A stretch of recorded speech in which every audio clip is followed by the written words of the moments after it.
Just let us know where the kids are. Please, for God's sake, please. Where are your children? Please. I still think everybody needs to be on the lookout. I still want to know where JJ is, and I still want to know where Tylee is. 17-year-old Tylee Ryan and 7-year-old JJ Vallow were last seen in September of 2019.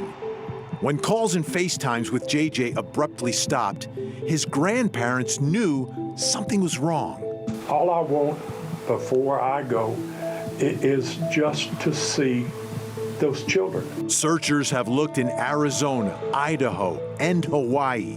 Still, no sign of JJ or Tylee. At the center of this story, their mother, Lori Vallow Daybell, and her new husband, Chad Daybell, both connected to the children's disappearances, a string of mysterious deaths, and a doomsday cult. What do we know so far about this case? Let's start from the beginning. Chad Daybell marries his wife Tammy in the Manti Temple of Jesus Christ and the Latter-day Saints on March 9, 1990. The two moved to Springville, Utah, where they have 5 children.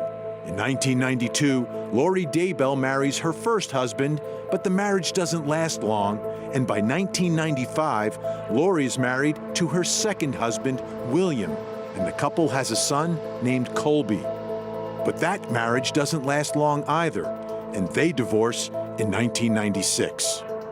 According to Chad Daybell's personal bio, in 1997, while working as a grave digger in Springville, Utah, he experiences a divine inspiration, prompting him to begin writing his religious novels. In 2001, Lori marries husband number 3, Joseph Ryan. In 2002, the couple has a daughter. They name her Tylee. But just 2 years later, Joseph and Lori split. Then Lori meets a new man, Charles Vallow, and in 2006, they get married. Within a few years, the couple adopts a little boy named Joshua. They call him JJ. In 2015, Tammy and Chad Daybell moved from Springville, Utah to Salem, Idaho. On April 3, 2018, Lori Vallow's third ex-husband, Joseph Ryan, the father of Tylee, passes away. His cause of death? Heart attack. Later that year, on December 5th, Lori Vallow appears with religious author Chad Daybell on a podcast focused on preparing for the second coming of Jesus Christ. If you did something bad yesterday, the Lord wants you to say you're sorry today and just do better tomorrow. In February, Lori Vallow leaves her children and husband Charles in Arizona for 58 days. Her whereabouts during this time are still unknown. Those 58 days, so mysterious. Let's bring in Ted Rollins. Ted, you know, when you think about those 58 days where she just disappears and we really don't know where she was, what she was doing, so suspicious, and my guess is somehow connected to all this madness. Yeah, and the theory is from JJ's grandparents that she was in Hawaii for some of it, and then that she had been having an affair with Chad for up to 2 years. That's what they think was going on. Building that relationship, egging each other on, and maybe it was that during that period of time that they pushed each other over the edge. Chad Daybell is a fascinating study. He was a grave digger, apparently, at some point, and then got into these novels. Would we consider him a religious leader, or is he just an author that has followers? How would you describe him? A little bit of both. I mean, he was part of the LDS community for many years, and he was an upstanding member of the community, and he was writing books, and most of his writings, especially early on, were very in tune with the church, mainstream you could call it. But the whole time he did say that he had visions, that when he was a teenager, he had a near-death experience, one of 2, and that because of that, and when he was grave digging once, he believed that the spirits got to him too.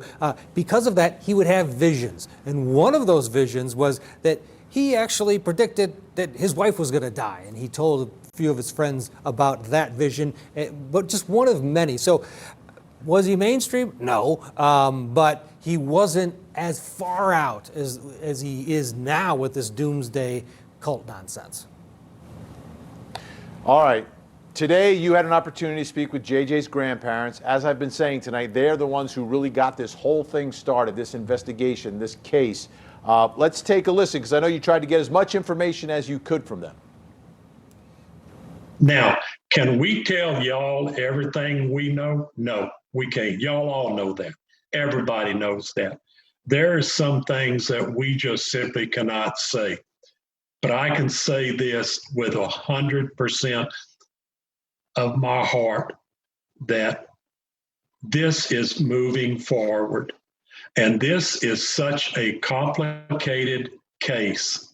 We've had professional law enforcement personnel, been in it for years, lifetime, and said they have never dealt with a case like this. It's so from this jurisdiction to that jurisdiction to that jurisdiction, and this happened in there and that happened in there, and everybody just was, but it all ties together. Yeah. And Lori is the nucleus of it all. All right, Ted, you spoke with them, and obviously they can't give you all the information, right, that they're sharing with police and investigators are sharing with them. What was your takeaway? Was your takeaway that, hey, we may have some murder charges associated with one of these deaths? Yeah, my takeaway was I wouldn't want to be Chad Daybell or Lori Vallow Daybell, because it sounds like this has been building. This investigation has been building. If they're waiting for one of them to crack, unclear. I would guess that possibly Charles Vallow's murder is the way it's going to turn out. It is probably going to be the first shoe to drop. That will be Lori Daybell having some responsibility for it. And that's the one involving her brother, Alex Cox, and I know you spoke about that as well today. Let's listen. Lori never said Alex killed him. Never. We found it out on Google. Larry found it after Lori texted Cole and Zach and told them that their dad was dead. So Larry Googles it, and that's how we found out he and Alex got in a fight. As soon as anybody heard that he and Alex got in a fight and it was a self-defense shooting, everybody like, oh, no. Well, first of all, Charles stayed with us way too much. Not way too much, too many times. Yeah. There was not a kinder person with more integrity out there than Charles. And as soon as I read that, I said, there's something wrong. We're going to Phoenix. So that evening, I booked us a flight to Phoenix. We left. That was on a Friday when we found out. We were in Phoenix at noon the next day, and we were meeting with the detective on that Sunday around noon or 1. Now, just to back this up a second, I guess the belief initially was that this was self-defense, that Charles Vallow went after Alex Cox, Lori's brother, with a baseball bat or something? That was the story that Alex told police. That was the story that Tylee actually told police as well. She backed up the story, and that was the story Lori told police, that this was a fight and that Alex saved the day because he saved everyone's life. Charles Vallow had gone off his rocker. As soon as that story came out, that is when Larry and Kay got on the plane you just heard and talked to police. Everyone came out of the woodwork that knew Charles Vallow and said, no way would he have put himself in this position. And the other thing we learned today, Vinny, is that from the beginning, police in Chandler, Arizona never believed the story of self-defense. So what do we know about Alex Cox, other than the fact that he's also dead now?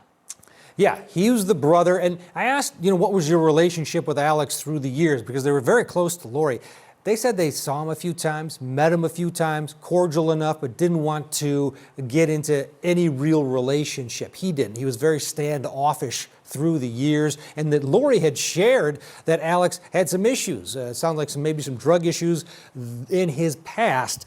They didn't know him very well at all.